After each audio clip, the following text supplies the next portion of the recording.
हाग्रामा महिलारि सारनि माखासे गेदेर कनसेप्ट बिटिसि सेक्रेटारियेट बा बिटिसि मावख'नि मोखां जानाखि गेट दं बेयावहाय एबसु बिएलटि आरो एनडिएफबिनि मा फोरमायदों बिथां सारा आरो बे भिडिअनि गेजेरजों नोंथांमोना माखासे बाथ्राखौ खोनानो मोनगोन दिनैनि नैबे खौराङावहाय। তিনিটা সংগঠনৰ চেম্বলটো ইয়াত থাকিব। এতিয়া আপসু বিএলটি আৰু এনডিএফবি হৈ গ'ল। আমি বিপিএফে যেতিয়া চৰকাৰ চলাই আছিল এই সময়তে এই বিটিচিত ভাল এটা গেট বনাব লাগে, দিছপুৰ নিচিনা বা বহুত মুঠতে ভাল এটা গেট পঞ্চায়তত বনাব লাগে বুলি আমাৰ ডিচিশ্যন লোৱা আছে।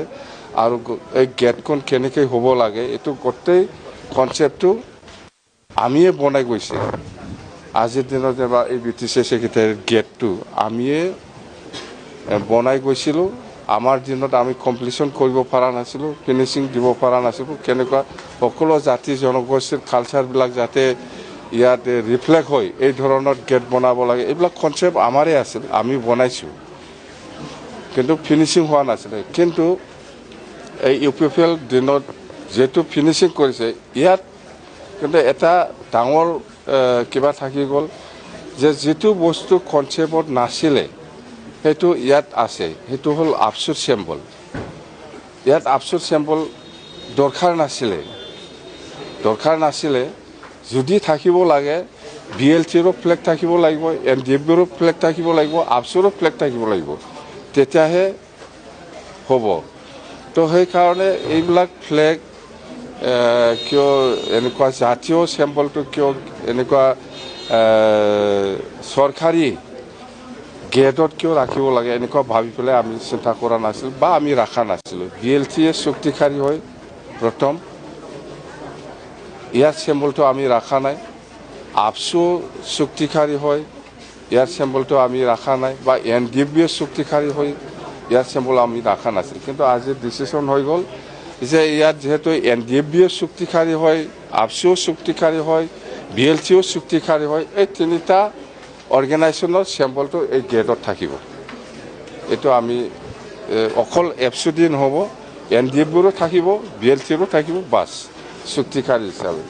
এইটো আমাৰ ইচিত আজি ডিচিশ্যন হৈ গ'ল। এই দুটা, একটাটো হ'ল নতুন গ্ৰীণফিল্ড লোৱা বিছমুৰীত, একটাটো হ'ল এই বিটিচি ফ্ৰণ্ট ছাইডৰ যিটো গেট, ইয়াত অকল আপসুৰ চেম্বল নহয়, এনডিএফবিৰো চেম্বল থাকিব লাগিব, বিএলটিৰো চেম্বল থাকিব লাগিব, তিনিটাৰো চেম্বল থাকিব এটা এটা। এইটো আমাৰ আজি ইচি ডিচিশ্যন হৈ গ'ল। এইমতে এই গেটখন হ'ব। গেটত কনচেপ্টটো গোটেই আমিয়ে বনাইছে, জাষ্ট ফিনিচিংহে বাকী আছিল। এইটো প্ৰমোদ বড়ো চৰকাৰৰ দিনত ফিনিচিংটো ভাল কৰিলে, ভাল হৈছে। আৰু কিন্তু এই চেম্বলটো নাছিল, বিএলটি চেম্বলো নাছিল, এনডিএফবি চেম্বলো নাছিল বা এফচি চেম্বলো নাছিল আমাৰ কনচেপ্টত। কিন্তু ইহঁতে লগাই দিছে, এতিয়াতো লগাই দিছে, এইটো মুচাই দিয়াটো অসম্ভৱ, এইটো অলপ বেয়া দেখে। সেইকাৰণে লাগিলে বিএলটিৰো থাকক, এনডিএফবিৰো থাকক, সেই ধৰণত আমাৰ মাজত আলোচনা হৈছে। তিনিটা সংগঠনৰ চেম্বলটো ইয়াত থাকিব। এতিয়া আপসু, বিএলটি আৰু এনডিএফবি হৈ গ'ল।